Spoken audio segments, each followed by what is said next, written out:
Yo yo yo la team, j'espère que vous allez bien. Donc aujourd'hui on se retrouve pour une toute nouvelle vidéo qui m'a été demandée par un abonné. Donc aujourd'hui on va voir ensemble les points essentiels à vérifier avant d'acheter une voiture donc sportive, donc comme la RS par exemple. Ça va être aussi valable pour une voiture classique, mais là on va aller sur certains points que je vais parler, ça sera surtout sur les sportifs, vous allez voir. Donc voilà, donc juste avant que la vidéo commence, je t'invite à lâcher le petit like qui fait plaisir. Je vais pas donner d'objectif de like comme d'habitude, mais vraiment lâchez-vous sur les likes, comme ça moi ça m'aide pour le référencement et ça fait toujours plaisir. Oui, pas de t'abonner si c'est pas déjà fait. Je vous le rappelle, j'ai organisé un petit jeu concours qui se finit le 31 mai où je vous fais gagner deux logos Renault Noir Carbone et une antenne requin. Donc pour participer, c'est simple, il faudra aller dans la vidéo du jeu concours qui était il y a 2 semaines. Il faudra juste être abonné à la chaîne YouTube et mettre je participe dans la vidéo du jeu concours pour tout simplement participer et il y aura le tirage au sort le 31 mai. Let's go, on est parti pour voir ensemble donc, les points à vérifier avant d'acheter une voiture d'occasion, donc une sportive d'occasion. Donc déjà ce qu'il faut savoir, pour ceux qui ne le savent pas, la voiture je l'ai achetée sur le bon coin il y a environ 1 mois et demi. Donc aucun problème sur la voiture pour le moment, je touche du bois, tout se passe nickel. Donc on est parti, donc le point numéro 1, donc en gros je vais aller crescendo et plus je vais, donc au début je vais vraiment vous dire les points pour moi qui sont indispensables avant d'acheter la voiture. Et ensuite, on ira sur des points un peu plus détaillés. Donc, en point numéro 1, je vais vous parler de l'entretien de la voiture. Donc, moi, ce que je vous conseille, c'est d'avoir l'entretien complet de la voiture du concessionnaire. Donc, pour le coup, chez moi, c'est la concession Renault. Donc, ce que j'ai demandé au propriétaire, c'est s'il avait bien toutes les factures. Donc, après, voilà, il faut bien que lui demander aussi les factures. Donc, parfois, ils les ont pas sous papier, mais au moins qu'elles soient au moins enregistrées informatiquement et être sûr que le propriétaire a tout l'historique des factures. Donc ça pour moi c'est le point vraiment le plus important. Moi il me fallait absolument ça quand j'ai recherché la Clio 4RS. Il y avait beaucoup de vendeurs qui avaient fait eux-mêmes leur vidange, leur plaquette, tout ça. Moi je vous déconseille fortement parce que vous ne savez pas ce que la personne a pu mettre en huile ou comment les plaquettes elles ont pu être changées, ça peut être mal fait tout ça. Donc souvent il y en a qui sont mécanos de métier donc forcément ils l'en font eux-mêmes. Mais voilà, vous derrière, vous pouvez pas vérifier vraiment ce qui s'est passé. Donc je vous le déconseille fortement. Comme ça au moins, si la personne a tout l'historique en entretien, au moins vous êtes tranquille. Et puis pour la revente, une voiture, ça se revend toujours mieux avec l'entretien de la concession que si jamais c'est vous qui avez fait vous-même ou vous êtes allé au garagiste du coin, tout ça. Et puis au moins vous avez aussi une sorte de garantie voilà, du fait que vous allez chez un professionnel voilà, on va dire qui sait ce qu'il faut faire sur le véhicule entre guillemets qu'il a vendu. Ok, donc pour le point numéro 2 les amis, je vais parler de l'origine de la voiture. Donc en fait, je m'explique, l'origine c'est d'où la voiture provient. Donc en fait, moi ce que je voulais, c'était une voiture française. Donc c'était le deuxième truc que je voulais absolument dans ma recherche, après l'historique complet de l'entretien. Je recherchais l'état d'origine de la voiture, donc moi pour le coup, je recherchais vraiment une voiture française. Donc quand je dis voiture française, en fait Renault, ça reste, je veux dire, c'est français la marque, mais je veux dire au niveau de l'origine, enfin au niveau de là où a été vendue la voiture, je voulais vraiment que la voiture ait été vendue en France. Tout simplement parce que, alors après certains vont dire ouais les imports c'est bien et tout, on va dire que tout dépend de l'import, comment a été fait l'importation. Mais on va dire que vu que moi je n'y connais pas trop en mécanique, tout ça, enfin tout ce qui est trafic de voitures, parce que malheureusement maintenant dans les imports il y a beaucoup d'arnaques, donc il faut faire vraiment attention. Je me suis dit que je voulais une voiture qui était française, qui venait de France, qui n'avait jamais été à l'étranger. Tout simplement parce que à l'étranger il faut quand même se méfier, il y a beaucoup plus de risques on va dire d'avoir le compteur qui a été trafiqué ou quoi que ce soit.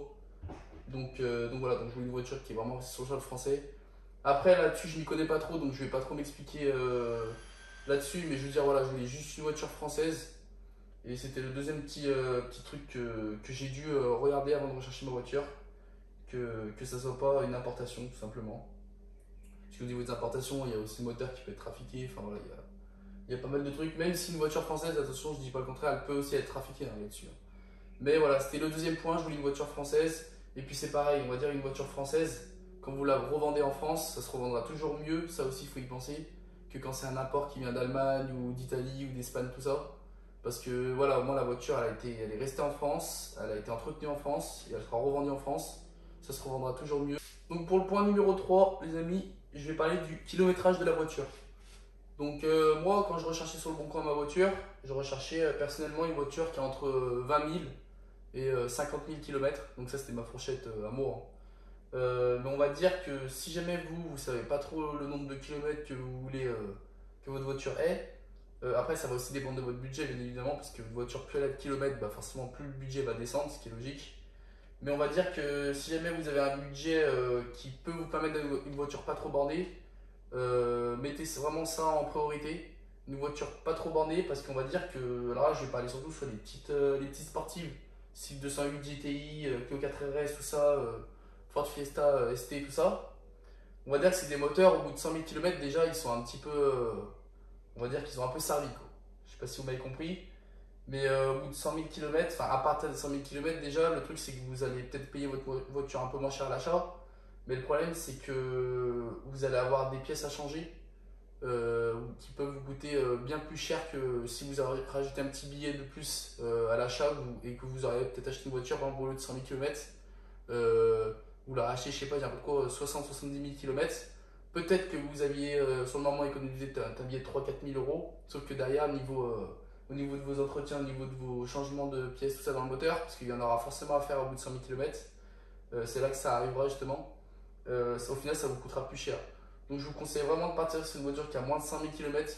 Le mieux pour ce genre de véhicule, si vraiment vous avez un budget un petit peu, on va dire limite, attendez peut-être un peu et prenez une voiture pas trop kilométrée. Évitez déjà au-dessus de 80 000.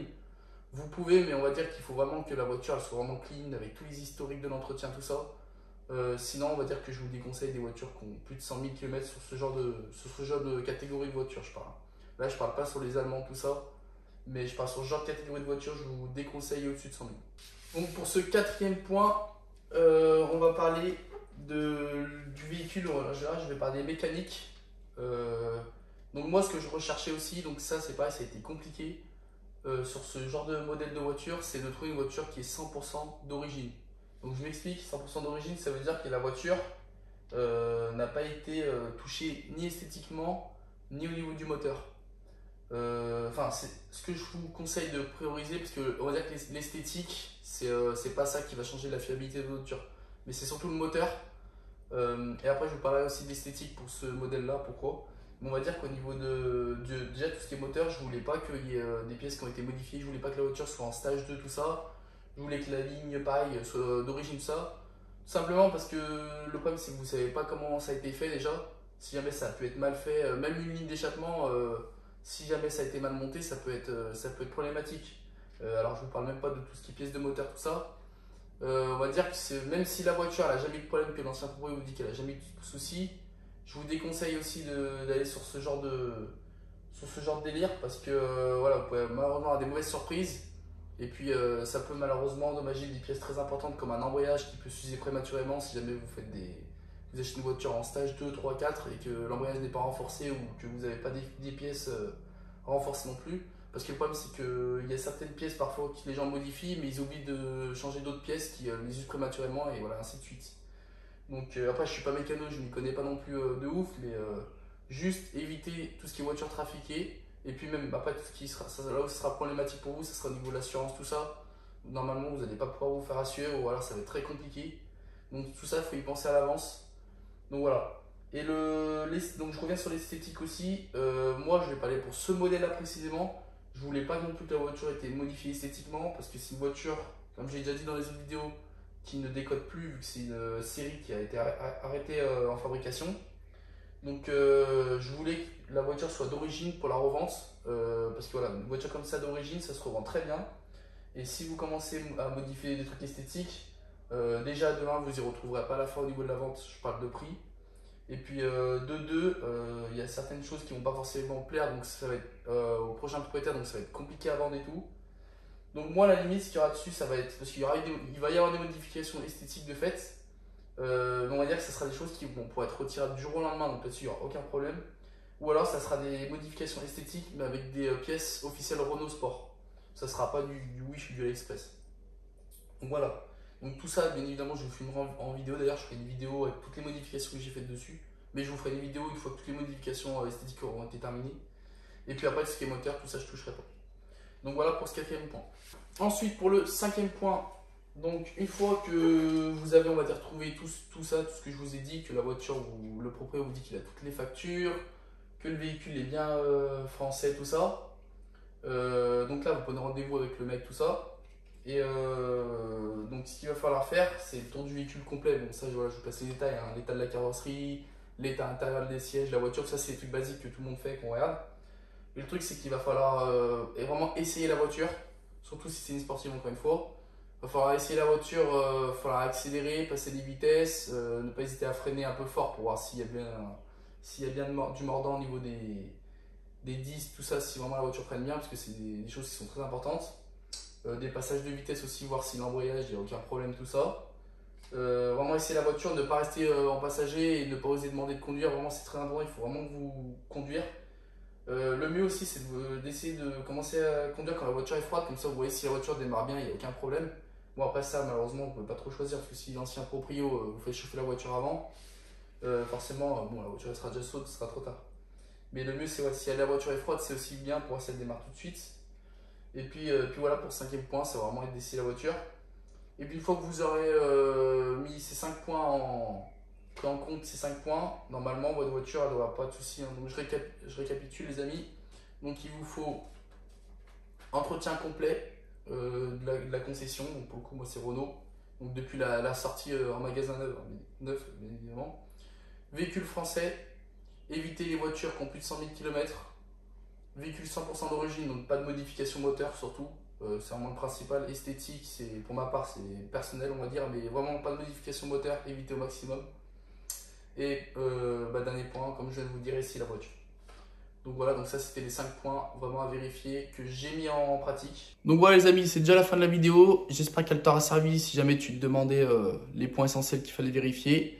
C'est vrai que c'est un abonné qui m'en avait parlé en commentaire que ça serait bien que je fasse une vidéo là-dessus, donc j'ai trouvé ça intelligent et je me suis dit que ça pouvait servir à plus d'un d'entre vous, parce que c'est vrai que moi au début, dès que je recherchais aussi, je savais pas trop sur quoi partir et tout, surtout que je m'y connais vraiment pas en voiture, je parle niveau mécanique, tout ça, fiabilité. Donc voilà, donc j'ai mis ces points en pratique petit à petit, et puis au final je me suis aperçu que c'était les meilleures choses à vérifier. C'est des choses qui sont basiques, mais c'est des choses parfois auxquelles on ne pense pas forcément quand on recherche une voiture tout de suite. Donc voilà, donc j'espère que cette vidéo t'aura servi. Si c'est le cas, n'oublie pas le petit like, ça fera vraiment plaisir. N'oublie pas de t'abonner comme je te l'ai dit. Et puis n'oublie pas, si jamais tu veux participer au jeu concours, c'est pareil, tu vas commenter la vidéo du jeu concours qui remonte il y a 2 semaines.